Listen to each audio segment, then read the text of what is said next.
ప్రభునామన చేరువచ్చిన మీకు అందరికీ కూడా మధువా మినిస్ట్రీస్ తరఫున శుభాభివందనాలు. ఇవాళ పాఠ్యాంశం మన కొండ మీద ప్రసంగంలో ప్రభు యేసుక్రీస్తు చేసిన ప్రసంగం నుంచి 5వ అధ్యాయం మత్తయి సువార్త 5వ అధ్యాయం 11-12 వచనాలు చదువుకుందాం. మత్తయి సువార్త 5వ అధ్యాయం 11-12 వచనాలు.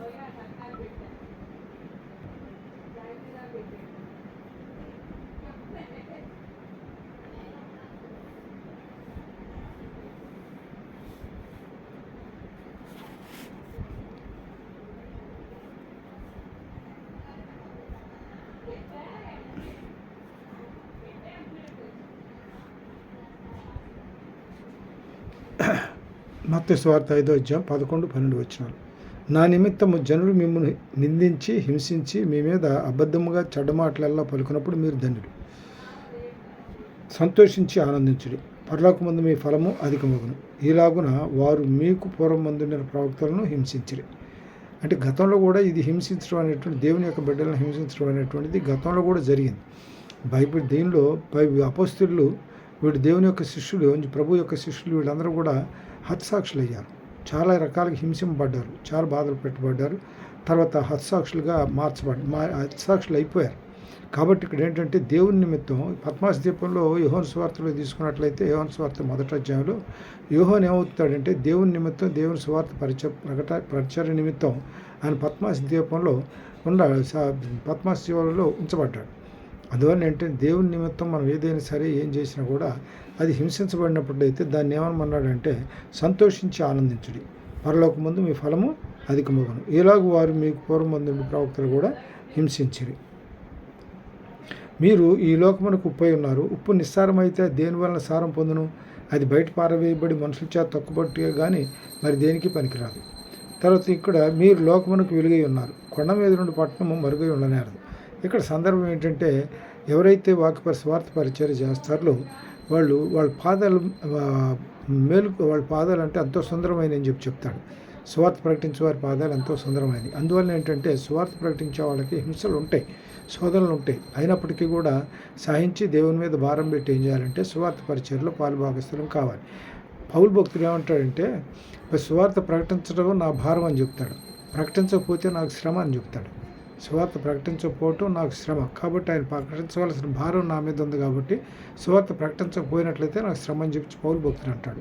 అందువలన దైవజనులు ఎవరైనా సరే ప్రతి ఒక్కరు కూడా దేవుని నమ్మిన బిడ్డలు వీలైనంత వరకు అవకాశం ఉన్నప్పుడల్లా కోత విస్తారంగా ఉంది, పనివారు తక్కువ ఉన్నారు.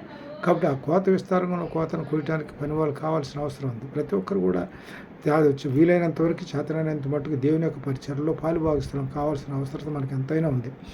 దీనిలో యెషయా 51:2 ఏం చెప్తా అంటే, యెషయా 51:2 ఏం చెప్తా అంటే 51:7 ఏం చెప్తా అంటే, నీతిని అనుసరించు వారులారా నా మాట వినుడి, నా బోధ హృదయం ముందుంచుకున్న జనులారా ఆలకించుడి. ఇక్కడ ఆలకించుడి, మనుషులు పెట్టు నిందకు భయపడకుడి, వారి దూషణ మాటలకు దిగులు పడకుడి.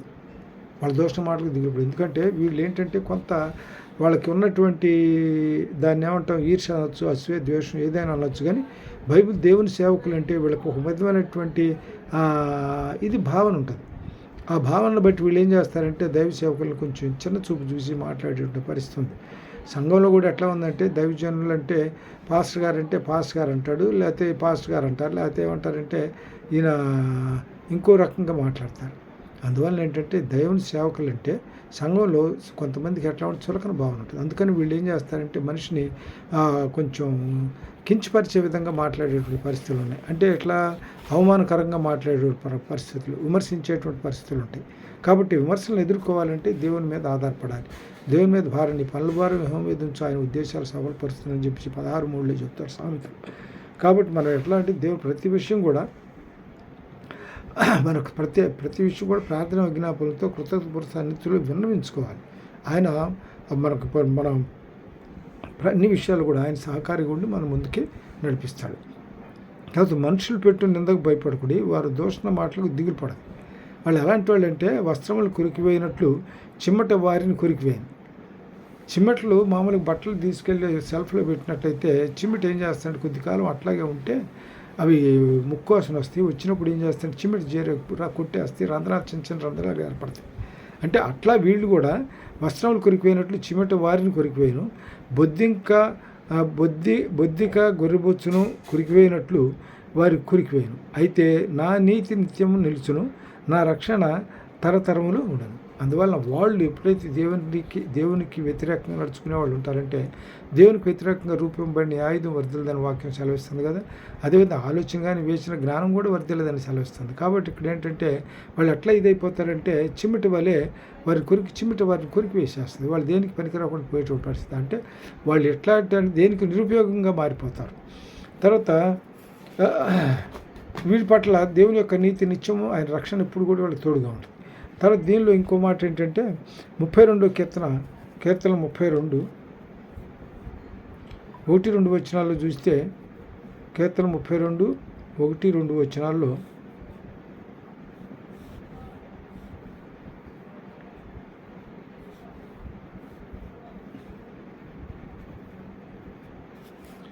తన అతిక్రమములకు పరిహారం నొందినవాడు, తన పాపములకు ప్రాయశ్చిత్తము నొందినవాడు ధన్యుడు. అతిక్రమాల పరిహారం అందటం అంటే దేవునికి లోబడి నడుచుకోవాలంటే కొన్ని అతిక్రమాలు అతిక్రమకు దూరంగా ఉండాలి. తన అతిక్రమం దాచిపెట్టువాడు వర్ధలు, ఒప్పుకొని విడిచిపెట్టువాడు కనికరం పొందునని ఇక్కడ దీనిలో తన అతిక్రమాలకు పరిహారం నొందినవాడు, తన పాపములకు ప్రాయశ్చిత్తం నొందినవాడు ధన్యుడు. దేవుని దృష్టిలో ధన్యుడు అంటే ఆశీర్వదించబడినవాడని. యెహోవా చేత నిర్దోషి అని ఎంచబడినవాడు, ఆత్మలో కపటము లేనివాడు కూడా ధన్యుడు. యెహోవా చేత నిర్దోషి అని ఎంచబడినవాడు, ఆత్మలో కపటం లేనివాడు కూడా ధన్యుడు. కాబట్టి ఇక్కడ దీనిలో మనకేంటంటే, ఎవరైనా మనల్ని విమర్శిస్తున్నారు అనుకుంటే దేవుని మీద భారం పెట్టి, పనుల భారం యెహోవా మీద నుంచి ఉద్దేశాలు స్వల్పతని సెలవిచ్చారుగా. కాబట్టి మన భారం అంతా దేవుని మీద పెట్టి అడుగు ముందుకేసుకుంటూ వెళ్ళిపోవటం. దేవుడు అనిపిస్తాడు అన్నీ శోధనలన్నీ వాటికంతటా అవే తిరిగిపోతాయి. దేవుడు తొలగించేస్తాడు. తర్వాత దీనిలో 1 పేతురు 4వ అధ్యాయం 14 వచనాలు చూసినట్లయితే, 1 పేతురు 4వ అధ్యాయం 14 వచనంలో, 1 పేతురు 4వ అధ్యాయం 14 వచనంలో చూసినట్లయితే, క్రీస్తు నామము నిమిత్తము మీరు నిందల పాలైన ఎడల మహిమా స్వరూపి అయిన ఆత్మ అనగా దేవుని ఆత్మ మీ మీద నిలుచున్నాడు కనుక మీరు ధన్యులు. ఎవరైతే క్రీస్తు నామం నిమిత్తం మీరు నిందల పాలైనట్లయితే, బందలు పాలాడితే భయపడాల్సిన పనిలే. బందలు పాలాడితే అన్నవండి అంటే అన్నారు. కానీ అక్కడ మనకేమో మహిమా స్వరూపి అయిన ఆత్మ అనగా దేవుని ఆత్మ మీ మీద నిలుచున్నాడు కనుక మీరు ధన్యులు. అంటే ఏ శోధన మన మీద రాదు. దేవుని యొక్క ఆత్మ మన మీద ఉంటే, మనల్ని ఆవరించి ఉంటే ఏ శోధన కూడా మనల్ని ఏం చేయదు. మన దగ్గరికి ఏ శోధన సమీపించదు.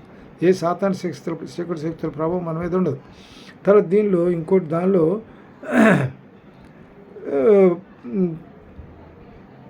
తర్వాత 16 దీనిలో మీలో ఎవడను నరహంతుడుగా కానీ, దొంగగా కానీ, దుర్మార్గుడిగా కానీ, పరుల జోలికి పోవాడుగా కానీ బాధ అనుభవింపతగదు. మనం ఎట్లా ఉండాలంటే అందరితో కూడా మనం సౌమ్యంగా ఉండాలి. అంటే కనికరం కలిగి ఉండాలి. ప్రతి ఒక్కరి విషయంలో స్నేహపూరితంగా మన తోటి వాళ్ళతో నడుచుకోవాలి. తర్వాత ఎవడైనా క్రైస్తవుడైనందుకు బాధ అనుభవించిన ఎడల అతడు సిగ్గుపడక, నేను క్రైస్తవుడిని, నేను స్వార్థ పరిచర్య చేసే వాళ్ళందరినీ కూడా వీళ్ళు వేరే తోలనాడు మాట్లాడుతుంటారు, చులకన మాట్లాడుతుంటారుగా. అయినా నువ్వు సిగ్గుపడద్దు. బాధ అనుభవించిన వాళ్ళ అతడు సిగ్గుపడక ఆ పేరును బట్టే దేవుని మహింపరచాలి. ఏ పేరును బట్టి? దేవుని యొక్క పేరును బట్టి. మనల్ని చిన్నచూపు చూసినా, మనల్ని ఏదైనా విమర్శించి, మనం ఏదో రకంగా మనం మాట దూషించినా మనం దానికి సిగ్గుపడని అవసరంలా. ఆ పేరును బట్టే దేవుని మహిమ పరచబడాలి. దీనిలో ఇంకోటి దేవుడు మహింపరచబడటం అంటే, ఇక్కడ దీనిలో ఒక విషయం అవుతుంది ఏంటంటే, మత్తయి సువార్త 15, మత్తయి సువార్త 5:16. మత్తయి సువార్త 5:16 ఏం చెబుతా అంటే, మత్తయి సువార్త 5:16లో మన క్రియలు ఎట్లా ఉండాలంటే సత్క్రియలుగా ఉండాలి. మన క్రియలు ఎట్లా ఉండాలి? సత్క్రియలు. దేవుని విషయంలో మన క్రియలన్నీ సత్క్రియలు ఉండాలి. మనుషులు మీ సత్క్రియలను చూసి పరలోకమందున్న మీ తండ్రిని మహింపరచినట్లు మన సత్క్రియలను చూసి వీళ్ళు దేవుడు బిడ్డలు, ఈ దేవుని సేవకులు అని చెప్పి మన ప్రవర్తనను బట్టి, వాళ్ళు మన సత్క్రియలను బట్టి, వాళ్ళకి అవతల వాళ్ళ పట్ల మనం చేసే క్రియలను బట్టి, సత్ప్రవర్తన బట్టి, సత్క్రియలను బట్టి అవతల దేవుడు మహింపరచబడాలి. మహింపరచినట్లు వారి ఎదుట మీ వెలుగు ప్రకాశింపనివ్వండి. మీరేమిటో వాళ్ళకి తెలియాలి. కాబట్టి ఇక్కడ ఏంటంటే మన సత్క్రియలు దేవునికి మహింపరచబడే విధంగా, మన క్రియలన్నీ దేవుని మహింపరచబడే విధంగా ఉన్నాయి. అంటే మాట చేత ప్రవర్తనలో యథార్థత కలిగి ఉండాలి. తర్వాత ఈ ఒకటో పేతురు 4:14 ఏం చెప్తారంటే, క్రీస్తు నామము నిమిత్తము మీరు నిందల పాలైన ఎడల మహిమా స్వరూపి అయిన ఆత్మ దేవుని ఆత్మ మీ మీద నిలుచున్నది కనుక మీరు ధన్యులు. యెషయా 11:2 ఏమని చెప్తాడంటే, యెషయా 11:2 ఆలోచన బలములకు ఆధారమగు ఆత్మ. ఆయన ఎలాంటిదంటే మన ఆలోచనలకి బలానికి ఆధారమగు ఆత్మ, జ్ఞాన వివేచనలకు ఆలోచన బలము ఆత్మ, జ్ఞాన వివేకములకు ఆధారముగా ఆత్మ, ఆలోచన బలములకు ఆధారముగా ఆత్మ తెలివిని యెహోవా ఎడల భయభక్తులను పుట్టించు ఆత్మ ఎలాంటిదంటే ఆయన జ్ఞానాన్ని వివేకాన్ని ఇచ్చేటువంటి ఆత్మ. తర్వాత బలమునికి ఆధారముగా ఆత్మ. తర్వాత ఏంటంటే ఆత్మ దీనిలో తెలివిని యెహోవా భయభక్తులను పుట్టించేట ఆత్మ.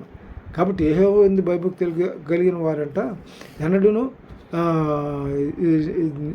శోధింపడరు.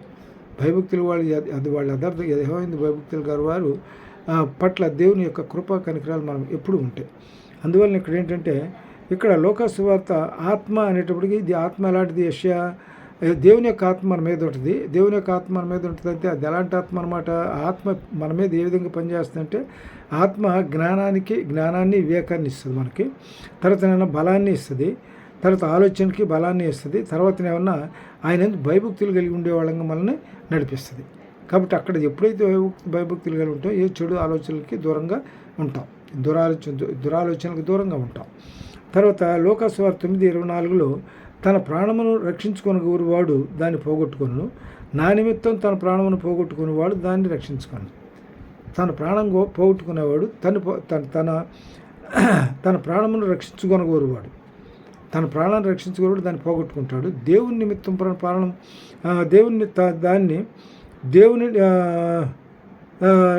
దాన్ని రక్షించుకొను, నా నిమిత్తం తన ప్రాణమును పోగొట్టుకునేవాడు దాన్ని రక్షించుకోను. మన నిమిత్తం మనం తన ప్రాణం రక్షించబడాలని మనం కోరుకున్నట్లయితే పోగొట్టుకుంటాం. దేవుని నిమిత్తం మన ప్రాణం పోగొట్టుకున్నట్లయితే అది రక్షించబడతాం. తర్వాత దీనిలో లోకాసువార్త 9:24 ఏం చదువుతున్నాడు? అదే మాట చదువుతున్నాడు. దానికి ఇంకొంచెం దిగేద్దాం. లోకాసువార్త 9:24 కాబట్టి తన ప్రాణమును రక్షించుకుని వారు దాన్ని పోగొట్టుకోను, నా నిమిత్తం తన ప్రాణమును పోగొట్టుకునేవాడు దాన్ని రక్షించను. ఒకడు లోకమంతా సంపాదించి తాను పోగొట్టుకునే ఎడల లేక నష్టపరుచుకునే ఎడల వానికి ఏంటి ప్రయోజనం? అంటే ప్రాణాన్ని సంపాదించుకుంటాడు, బాగానే పూర్తిగా సంపాదించుకుంటాడు. తన ప్రాణాన్ని రక్షించుకోవాలని ప్రయత్నం మొత్తం లోకమంతా సంపాదించి తన ప్రాణాన్ని పోగొట్టుకుంటే వాడికి ఉపయోగం ఏముంది?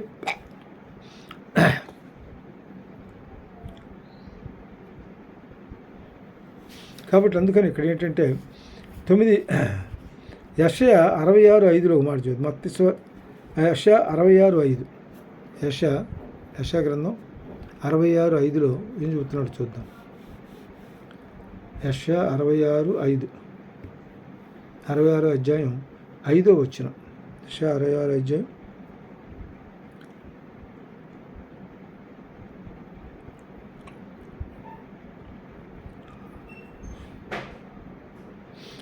అధ్యాయం 5వ వచనం.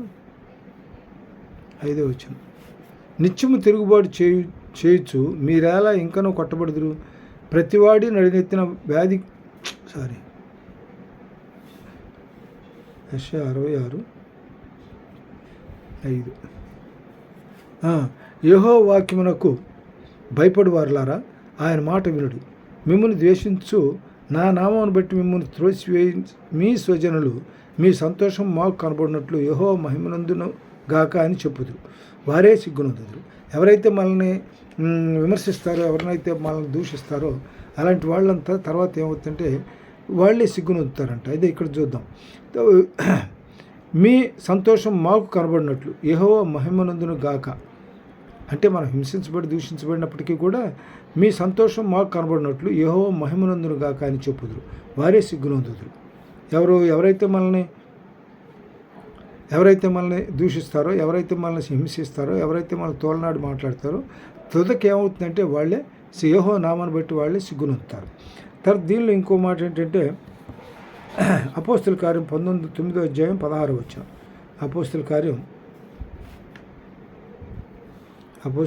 9వ అధ్యాయం 16వ వచనంలో, ఇతడు నా నామం కొరకు ఎన్ని శ్రమలు అనుభవింపాలనో నేను ఇతనికి చూపుదనని అతనితో చెప్పాను.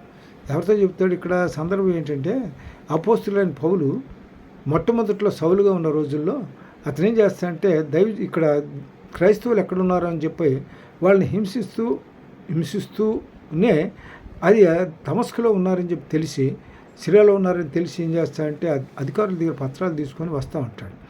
వచ్చేటప్పుడు ఏం చేస్తాడంటే దమస్క్ గేట్ దగ్గరికి వచ్చేటప్పుడు ప్రభువు అతన్ని మొత్తుతాడు. మొత్తినప్పుడు వాడు కళ్ళు పడిపోతాడు, 3 రోజులు లేవడు. తర్వాత ఇక్కడ ఏం జరుగుతుందంటే దీనిలో అపోస్తుల కార్యం 9వ అధ్యాయం 16వ వచనం. ఇతడు నా నామం కొరకు ఎన్ని శ్రమలు అనుభవించాలనో నేను ఇతనికి చూపుదనని అతనితో చెప్పాను. అననీయ వెళ్ళి ఆ ఇంట ప్రవేశించి అతని మీద చేతులుంచి, సౌలా సహోదరుడా, నీ వచ్చిన మార్గంలో నీకు కనపడిన ప్రభు అయిన యేసు నీవు దృష్టి పొంది పరిశుద్ధాత్మతో నింపబడినట్లు నన్ను పంపి ఉన్నాడని చెప్పాడు. అంటే ఇక్కడ ఏం చేశాడనమాట, అననీయ ద్వారా పౌలు రక్షణ పొందబడ్డాడు. అక్కడి నుంచి సౌలు ఏం చేస్తాడంటే పౌలుగా మార్చబడతాడు. అతను చేసిన పరిచర్య గురించి మనకు తెలుసు. దాదాపు 14 పత్రికలు రాశాడు. 14 పత్రికలు ఆ సంఘాలను ఏర్పాటు చేసి సంఘాలకు పత్రికలు రాశాడు ఆయన. అంటే దేవుడు అంత బలంగా ఉపయోగించుకున్నాడంటే అక్కడ ఆ మాట సందర్భం చెప్తాడు చూడు. తన ప్రాణం అపోస్తులు 9:16లో అతను నా నామం కొరకు ఎన్ని శ్రమలు అనుభవింపాలనో నేను అతను చూపుదనని అతనితో చెప్పాను. అందువల్ల ఏంటంటే ఇక్కడ ఇంతకుముందు ఏం చెప్తా అంటే అననీయ ఏం చెప్తా అంటే ఇక్కడ ఏమో మాట్లాడతాడంటే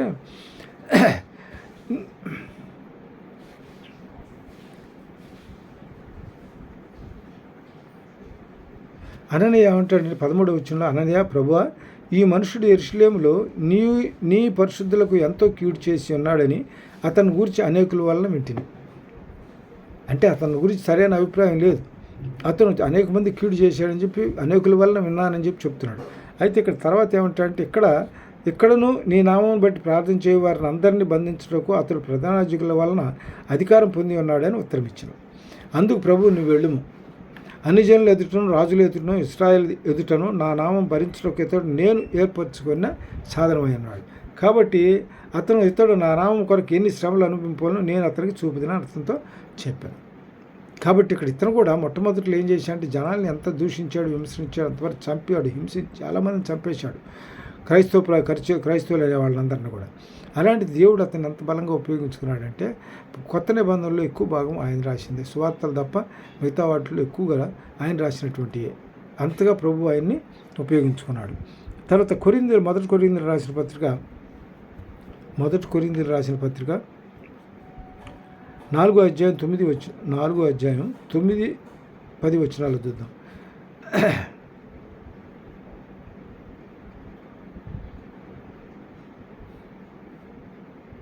4వ అధ్యాయం 9 మొదటి కొరింథీయులకు 4వ అధ్యాయం 9, మరణదండన విధింపబడిన వారమైనట్టు దేవుడు అపోస్తలులమైన మమ్మును అందరికంటే కడపట ఉంచున్నాడని నాకు తోచున్నది. మేము లోకమునకు దూతలకును దేవదూతలకును మనుషులకును వేడుగ్గా ఉన్నాము. మేము క్రీస్తు నిమిత్తము వెర్రివారము, మీరు క్రీస్తునందు బుద్ధిమంతులు, మేము బలహీనులము, మీరు బలవంతులు, మీరు గనులు, మేము అంటే ఎంతగా తగ్గించుకున్నాడంటే ఇక్కడ ఈ సందర్భాన్ని బట్టి మనకు తెలుస్తుంది ఏంటంటే అతను ఎంతగా తగ్గించుకున్నాడంటే దేవుని నిమిత్తం ఆయన ఎన్ని హింసలు పట్టడానికైనా ఇష్టపడ్డాడు. అక్కడ అది తగ్గించుకున్నాడు. చూడండి, మేము క్రీస్తు నిమిత్తం వెర్రివారం, మీరు క్రీస్తునందు బుద్ధిమంతులు, మేము బలహీనులము, మీరు బలవంతులు, మీరు గనులు, మేము గనుహీనులము, ఈ గడియ వరకు ఆకలి దప్పులు గలవారము, దిగంబరులము, పిడిగుద్దులు తినుచున్నాము, నిలువారమైన నివాసం లేకపోయినను స్వహస్తముల చేత పనిచేసి కష్టపడుతున్నాము, నిందింపబడి దీవించున్నాము, హింసింపబడి ఓర్చుకుంటున్నాం. అంటే ఎన్ని శ్రమలు అనుభవించాడంటే దేవుడు నా బలమైన సాధనగా ఉపయోగించుకుంటానని చెప్పి అన్నాడుగా. సాధనంగా ఉపయోగించుకుంటాను. కాబట్టి అతను ఎన్ని హింసలు పడుతున్నాడంటే, దేవుని నిమిత్తం ఎన్ని ఇబ్బందులు పడుతున్నాడంటే అయినప్పటికీ కూడా ఓర్చుకుంటున్నాడు. తర్వాత దీనిలో ప్రకటన గ్రంథం 2:3లో అంటే ఇక్కడ దీనిలో ఒక మాట చదువుతాం. ప్రకటన గ్రంథం 2:3 ఏం చదువుతా అంటే, ప్రకటన గ్రంథం 2:3 ఏం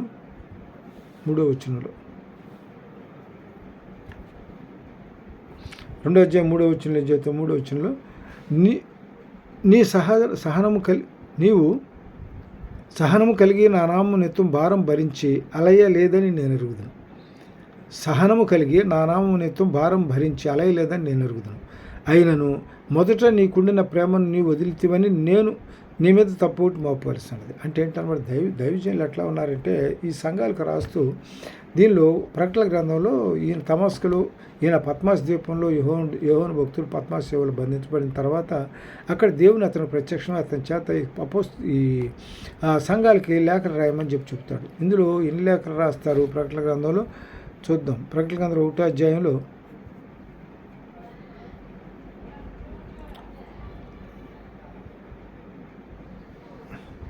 దీనిలో ఏం చెప్తాడు, ప్రభు దినమందు ఆత్మవశుడనై ఉండగా బోరధ్వని వంటి గొప్ప స్వరము ఆయన కనపడుతుంది. నీవు చూస్తున్నది పుస్తకంలో రాసి ఎఫెస్సు, స్మరణ, పెర్గము, తుయతైరా, సార్దిస్, ఫిలదెల్ఫియా, లవదోకియా అని 7 సంఘాలకు పంపమని చెప్పుట నా వెనుక వెంటనే. అక్కడ బోరధ్వని కనపడింది. అప్పుడే వెంటనే అతని వైపు చూసి ఏం చేస్తాడంటే దేవుడు చెప్పిన మాటలను వింటాడు. అప్పుడు సంఘాలకు రాసిన వాటిలో ఏమంటాడంటే, ఇక్కడ ప్రకటన గ్రంథం 2:3లో ప్రకటన గ్రంథం 2వ అధ్యాయం 3వ వచనంలో నీవు సహనం కలిగి నా నామం నిమిత్తం భారం భరించి అలయలేదని నేను ఎరుగుదును. కాబట్టి ఆయనను మొదట నీకు ఎఫెసీయులు రాసిన సంఘంలో వాళ్ళతో చెప్తాడన్నమాట. తర్వాత ఈ 10వ వచనంలో ఏం చెప్తాడంటే, 10వ వచనంలో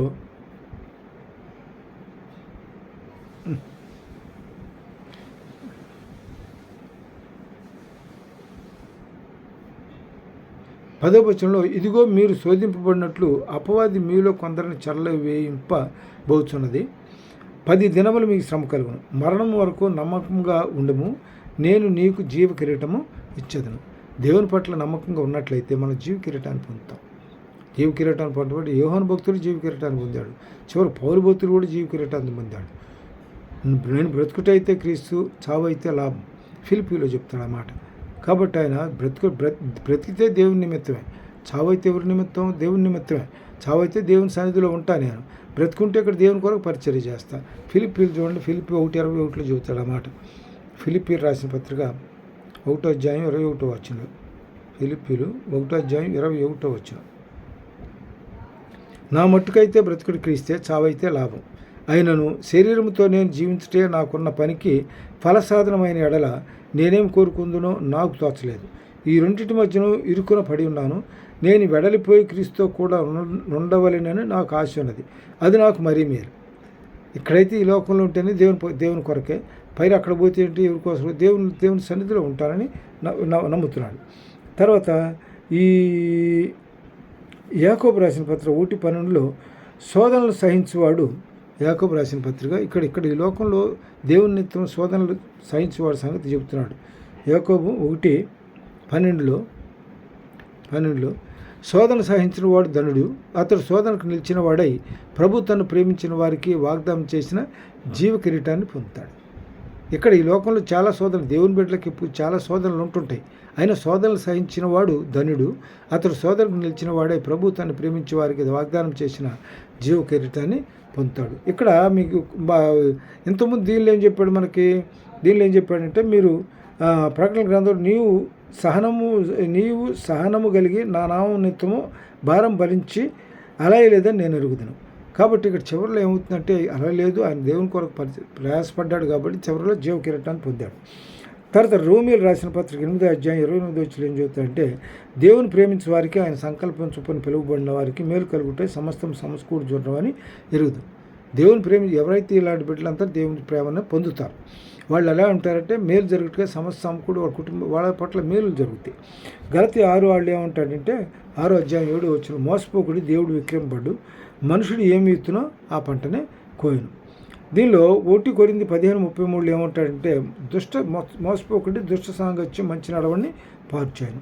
రోమిలకు రాసిన పత్రిక 2:6 రోమిలకు రాసిన పత్రిక 2:6-10 రోమిలకు రాసిన పత్రిక 2:6-10 ఆయన ప్రతివానికి వాని క్రియల చొప్పున ప్రతిఫలం ఇచ్చును.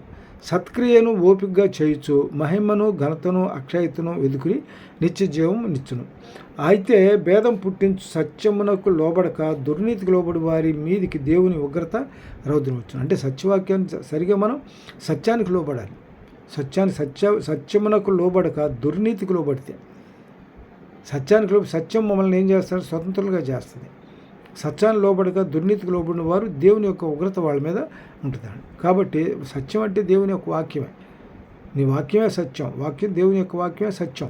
కాబట్టి వాక్యానికి లోబడి నడుచుకోవాలి. తర్వాత దీనిలో ప్రేమ విత్తితే మనం ఎట్లా అంటే ప్రేమ అనేటువంటిది విత్తే ప్రేమ అనేటువంటి పంటను కోస్తాం. ప్రేమపూరితమైనటువంటి పంటను మనం ప్రేమగా ఎదుటి వాళ్ళని పలకరించినప్పుడు వాళ్ళు కూడా మన ప్రేమగా పలకరిస్తారు. అదేవిధంగా దీవెనలు విత్తితే దీవెనలు, శాపాలు విత్తితే శాపాలు. ఎదుటి వాళ్ళని శపించామనుకోండి, శపిస్తే వాడు కూడా ఎదురువాడు శపిస్తాడు. ఒక్కోసారి ఏమవుతుందంటే ఆ శాపాలు తిరిగి మనకే తగులుతుంటాయి. అందువల్ల ఎవరిని శపించొద్దు. మీ సఖ్యమైతే సమస్తం వారితో సమాధానం ఉండు, వాళ్ళు చేతగలిగితే చేయగలిగితే సహకారిగా ఉండు, కానీ ఎవరిని శపించొద్దు, ఎవరిని దూషించొద్దు. తర్వాత 2 సామ్యులు 16:7-12 ఏం చెప్తారంటే 2 సామ్యులు 16 అధ్యాయం 2 సామ్యులు 16 అధ్యాయంలో 7-12 ఇక్కడ షిమి నరహంతకుడు దుర్మార్గుడు. షిమి ఏం చేస్తాడంటే నరహంతకుడా దుర్మార్గుడా అని ఎవరిని దూషిస్తాడు. షిమి అంటే ఎవరంటే దీనిలో 5వ వచనంలో చూద్దాం. 5వ వచనంలో ఈ షిమి ఎవరంటే సౌలు కుమారుడు, సౌలు కుటుంబీకుడు. రాజైన దావీదు బహూరీము దాపునకు వచ్చినప్పుడు సౌలు కుటుంబీకుడు గేరా కుమారుడైన షిమి అని ఒకడు అతడి నుండి బయలుదేరి వచ్చిన అతడు వెంట నడుచు దావీదుని శపించు ఉన్నాడు. అది వెంట నడుస్తూ ఎవరిని దావీదుని శపిస్తున్నాడు. ఈ షిమి అనేవాడు సౌలు కుటుంబీకుడు. అంటే సౌలు కుటుంబం ఏమైందంటే దేవునికి విరోధంగా నడుచుకోవటం వలన సౌలు దేవుని మొత్తాడు. అయితే అక్కడ సందర్భంలో సౌలు చచ్చిపోయాడు, ఆయన పిల్లలను కూడా ఫిలిష్తీయులు వచ్చి చంపేసేస్తారు.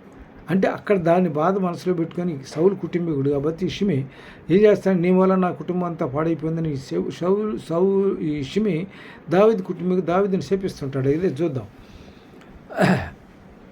ఈ షిమి నరహంతకుడా, దుర్మార్గుడా, చీపు నీ వేల వలెనని నీవు వెళ్ళగొట్టిన సౌలు ఇంటివారి హత్యను యెహోవా నీ మీదకి రప్పించను. సౌలు ఇంటి వారంతా చచ్చిపోతారు. ఆ హత్య ఎవరి మీద కాబట్టి నువ్వు చేసావు అంటే నీ మీదకి వస్తానని రప్పించును. యెహోవా నీ కుమారుడైన అబ్షాలోము చేతికి రాజ్యమును అప్పగించి ఉన్నాడు. నీవు అంటే అక్కడ జరిగింది ఏంటంటే అబ్షాలోము తనే రాజుగా ఎంచుకున్నాడు. అతను తనకై తానే రాజుగా నియమించుకొని ఏం చేస్తాడంటే రాజ్యంలో వాళ్ళని ఏం చేస్తాడంటే వాళ్ళ దగ్గరికి వచ్చిన వాళ్ళందరికీ కూడా వాళ్ళకి న్యాయ తీర్పులు తీర్పుతూ వాళ్ళని అతని వైపు తిప్పుకుంటాడు. దావీదు వైపు వచ్చే వాళ్ళందరూ కూడా దావీదు వైపు రానికుండా ఆయన వైపు తిప్పుకుంటూ వాళ్ళకి న్యాయ తీర్పులు తీర్పుతూ ఆయన తన ప్రభావాన్ని పెంచుకుంటాడు, తన ఇన్ఫ్లుయెన్స్ పెంచుకుంటాడు.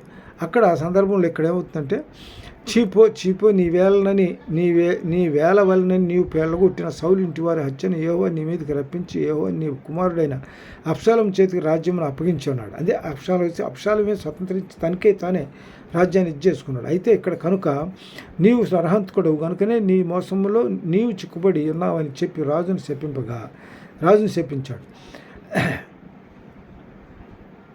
అయితే సెరియా కుమారుడైన అభిషై ఈ చచ్చిన కుక్క నా ఏలిన వాడవును రాజువగు నేను శపించనేలా ఈ నీ చిత్తమైతే నేను వానిని చెరబోయి వాని తల ఛేదించి తెచ్చేదని అంటాడు. అందుకు రాజు సెరయా కుమారులారా మీకును నాకును ఏం పొందు, వాని శపింపనీయుడి, దావీదుని శపింపని యెహోవా వాని సెలవీయగా నీవు ఎలాగున ఎందుకు చేస్తున్నావని ఆక్షేపణ చేయగలవాడు ఎవడని చెప్పి అభిషేక్తోనూ తన సేవకులందరితోనూ పలికినదేమనగా నా కడుపున పుట్టిన నా కుమారుడే నా ప్రాణం తీర్చుచుండగా ఈ బెన్యామీనుడు ఈ ప్రకారం ఏం ఆశ్చర్యం, వాని జోలిని మానుడు, యెహోవా వానికి సెలవు ఇచ్చున్నాడు కనుక వాని శపింపలేదు. ఇక్కడ దావీదుని శపించాడు షిమ్యా. వీడి పేరేంటి,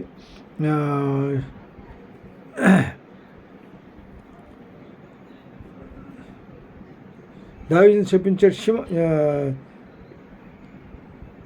ఈ షిమ్యా ఏం చేస్తాడు, దావీదుని శపిస్తాడు. కాబట్టి అయితే శపించినవ్వండి, అది దేవుణ్ణి అతనికి చెప్పించమని ఆజ్ఞాపించుంటాడు. చెప్పించినందువల్ల నాకు వచ్చిన నష్టమే లేదని చెప్పి, బాధ లేదు, దేవుడు నాకు తోడుగా ఉండాలని చెప్తాడు. తర్వాత దీనిలో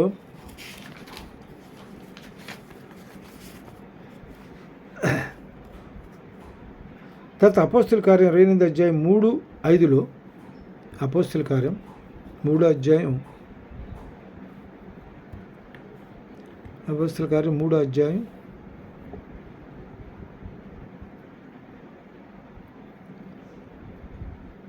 28వ అధ్యాయం 28వ అధ్యాయం 3 నుంచి 5 వచనాలు. 3 నుంచి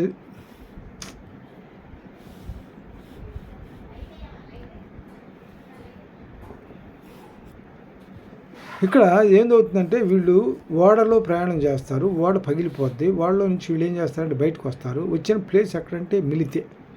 ఆ మిలితే అనే ప్రదేశంలో వాళ్ళు దిగుతారు. అక్కడ మిలితే వాళ్ళందరూ కూడా ఏం చేస్తారంటే, వాళ్ళ భోజన పదార్థాలు ఆహారం సిద్ధపరచుకోవడం నిమిత్తం వీళ్ళు ఏం చేస్తారంటే అడవిలో పోయి పుల్లలు తెచ్చుకుంటారు, కట్టి పుల్లలు తెచ్చుకుంటారు వంట చేసుకోవడానికి. కట్టి పుల్లలు తీసుకొచ్చినప్పుడు దానిలో పాము ఉంటుంది. ఈయనేం చేస్తారంటే కట్టి పుల్లలు పొయ్యిలో వేసినప్పుడు ఏమవుతుందంటే ఆ పాము ఈయన చేతికి చుట్టుకుంటుంది. చుట్టుకున్నప్పుడు మిలితే వాసస్తులు ఏమంటారంటే, అప్పుడు పౌలు మోపిడి పుల్లలు ఏరి నిప్పుల మీద వేయగా ఒక సర్పం కాకకు బయటకు వచ్చి అతను చేపట్టాను. అతను చేపట్టేటప్పటికి వీళ్ళు ఏమనుకున్నారంటే, దీపవాసులంతా జంతువు అతని చేతిని వేలాడి చూసినప్పుడు నిశ్చయముగా ఈ మనుషుడు నరహంతకుడు, ఇతడు సముద్రం నుండి తప్పించుకొని న్యాయమాత నీని అంటే ధర్మదేవత బ్రతుకనేదని తమలో తాము చెప్పుకున్నారు. అతడైతే ఆ జంతువును అగ్నిలో జాడించి వేసి ఏ హాని పొందలేదు. వీళ్ళు ఏమనుకున్నారంటే, తప్పనిసరిగా ఇతను చచ్చిపోతాడని తప్పించుకోనడు, న్యాయదేవత ముందు తప్పించుకోనడు, బతుకనేదని తమలో అనుకుంటారు. అయితే ఇక్కడ ఏం చేస్తారంటే, వాస్తవంగా ఆయన న్యాయదేవతని అని శిక్షించడానికి అంత చేసిన పాపం ఏమి లేదు. దేవుని బిడ్డ అన్ని విషయాల్లో దేవునికి అందరికీ సహకారిగా ఉంటున్నాడు, స్నేహితుడిగా ఉంటున్నాడు. అయితే ఇక్కడ అతడు ఆ విష జంతువును అగ్నిలో జాడించి వేసి ఏ హానియో పొందలేదు. చేతికి చుట్టుకుంది, వేడి కాకొచ్చాడు, పొలాలు వేసాడు, చేతికి చుట్టుకుంది, దాన్ని ఏం చేశాడంటే ఇసిరేస్తాడు. అప్పుడు వీళ్ళు మళ్ళీ ఏమనుకుంటారంటే, వారు అతని శరీరం వాచునో లేక అతడు అకస్మాత్తుగా పడిచొచ్చునో అని కనిపెడుతుంటారు. చాలాసేపు కనిపెట్టించుండిన తర్వాత అతనికి ఏ హాని కలుగుకుంటూ చూసి ఆ అభిప్రాయం మాని ఇతడు ఒక దేవత అని చెప్పసాగారు. అంటే దేవుని పౌలు పక్షాన ఉన్నాడు కనుక పౌలుకి ఏ విధమైన శోధన రాదు. ఎందుకంటే పౌలు దీనిలో సముద్రంలో ప్రయాణం చేసేప్పుడు మొత్తం చచ్చిపోతే 27 మంది, అంతమంది అంటే 27 మందికి కూడా ఆహారం సిద్ధపరిచి మీరు తినమని చెప్తాడు. దీనిలోనే 28 అధ్యాయాలు మొదట్లో చెప్తాడు అన్నమాట. 28 కాదు, 27 అధ్యాయాలు వస్తుంది అది. కాబట్టి ఇక్కడ ఏంటంటే, దీనిలో ఆ సందర్భంలో ఇక్కడ ఏమంటాడు, ఇక్కడ అది మెలితి దేశస్తులు. ఏబు 4వ అధ్యాయం 7-8 వచనంలో, ఏబు 4వ అధ్యాయం, ఏబు గ్రంథం 4వ అధ్యాయం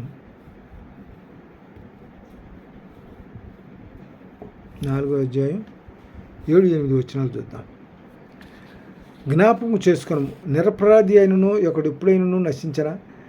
నిరపరాధి ఒకడు ఎప్పుడైనా ఎవరు నిరపరాధి అయిన ఒకడు ఎప్పుడైనా నశించనా, యథార్థవర్తలు ఎక్కడైనా నిర్మూలమైరా. అంటే ఇప్పుడు ఈయన నిరపరాధి, ఎవరు, పౌలు భక్తుడు. ఈయన యథార్థవర్తనుడు కూడా, దేవుని పట్ల విశ్వాసం కలిగి దేవుని పరిచర్యలో బాలిభాగస్తుడై ఉన్నాడు. అందువల్ల జ్ఞాపకం చేసుకున్నాము, నిరపరాధి అయిన ఒకడు ఎప్పుడైనా నశించనా, చచ్చిపోడు. నిరపరాధి ఇప్పటికే ఆయన శిక్ష విధి లేదు. అందువల్ల యథార్థవర్తనలు ఎక్కడనైనా నిర్మూలమైన, నేను చూసినంతవరకు అక్రమం దున్ని కీడును విత్తువారు దాన్నే కోయిదురు. అక్రమం దున్ని కీడును విత్తువారు దాన్నే కోయిదురు. కాబట్టి ఇక్కడ ఏంటంటే, ఇక్కడ జరిగింది ఏంటంటే, యథార్థవర్తనుడు ఎప్పుడు కూడా నిర్మూలన కాడు. తర్వాత ఏమన్నా నిరపరాధి కూడా ఎప్పుడు కూడా శిక్ష అనిపించే పని లేదు. దీనిలో రోమిల్ రాసిన పత్రిక 8వ అధ్యాయం 1లో దేవుని యందు ఉన్న వారికి ఏ శిక్ష విధి లేదని అంటాడు. దేవునిలో ఉన్న వాళ్ళకి ఏ శిక్ష విధి లేదు. రోమిల్ రాసిన పత్రిక 8వ అధ్యాయం 8వ వచనంలో 8వ అధ్యాయం 1వ వచనంలో కాబట్టి ఇప్పుడు క్రీస్తు యేసునందు వారికి ఏ శిక్ష విధియో లేదు. ఎప్పుడైతే క్రీస్తు యేసులో మనం ఎప్పుడైతే ఉంటామో అలాంటి వాళ్ళకి ఏ శిక్ష కూడా ఉండదు. తర్వాత దీనిలో ఇంకోటి ఏంటంటే ఇక్కడ ఇంకో మాట కూడా ఏం చెబుతానంటే ఈ ప్రసంగి ఏబు 8:20లో ఏబు గ్రంథం 8:20లో ఏం చెబుతాయంటే 8వ అధ్యాయం 20వ వచనం ఆలోచించుము, దేవుడు యథార్థవంతుని తోసివాడు, ఆయన దుష్కార్యములు చేయువారిని నిలువ పెట్టడు. యథార్థవంతుని ఇప్పుడు తోసాడు, దుష్కార్యం చేయవాడిని వదిలిపెట్టడు.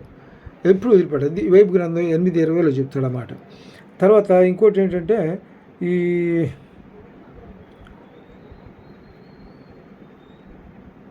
ప్రసంగిలో 9:1-2 చూద్దాం. ప్రసంగి 9వ అధ్యాయం 1-2 వచనాలు నీతిమంతులను జ్ఞానులను వారి క్రియలను దేవుని వశమైన సంగతిని స్నేహము చేయుటైనను ద్వేషించుటైనను మనుషుల వశమున లేదని సంగతిని అది ఎంతయు వారి వలన కాదను సంగతిని పూర్తిగా పరిశీలన చేయుటకై నా మనసు నిలిపి నిదానింపబోనుకుంటుంది.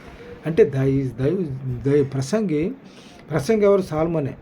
సలోమన్ ఏం చేస్తాడంటే ప్రసంగి గ్రంథం రాస్తాడు. ప్రసంగిలు ఏం చేస్తాడంటే ఈయన మొత్తం రాజుగా ఉండి అంతా తెలుసుకుంటాడు.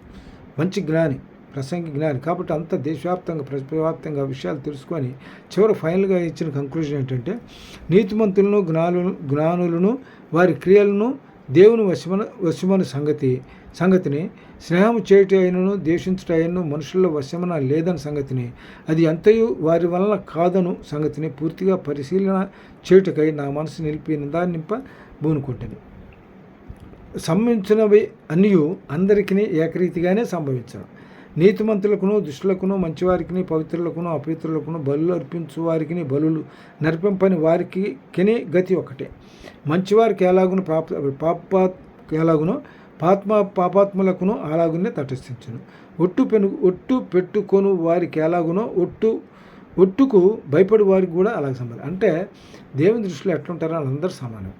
దీనిలో మత్తయి సువార్త 5:40 ఏం చెప్తారు? 45లో చెప్తాడు. ఏం చెప్తాడు చూడండి. మత్తయి సువార్త 5:45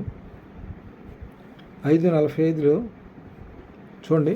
ఆయన చెడ్డవారి మీదనో మంచివారి మీదనో తన సూర్యుని ఉదయింపజేసి నీతిమంతుల మీదనో అనీతిమంతుల మీదనో తన వర్షాన్ని కురిపిస్తుంటాడు. కాబట్టి ఎవరిని ఆయన పక్షపాతం లేదు, అందరినీ ప్రేమించాడు ఆయన. దేవుడు లోకమును ఎంతో ప్రేమించానో కాక తన అద్వితీయ కుమారుని విశ్వాసం ఉంచి ప్రతివాడును నశించపోగా నిత్య జీవం పొందినట్లుగా ఆయన ఆశీర్వదించాడు. అందువల్ల అందరినీ కూడా సమంగానే చూస్తాడు దేవుడు. ఎప్పుడైతే తమ పాపాలను ఒప్పుకొని దేవునిలోకి వస్తే వాళ్ళని ఏం చేస్తాడంటే రక్షించబడదు. మన పాపాలను మనం ఒప్పుకొని ఆయన నమ్మదగిన వాడు నీతిమంతుడు కనుక మన సమస్త దుర్నీతి నుంచి విడుదల చేసి ఏం చేస్తాడంటే మనల్ని రక్షిస్తాడు.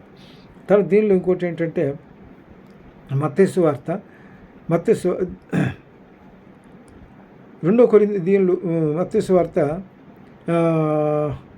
7:1-14 ఏం చెప్తారంటే మీరు ఎవరికి కూడా తీర్పు తీర్చకూడదు, అప్పుడు మిమ్మల్ని గురించి తీర్పు తీర్చబడదు.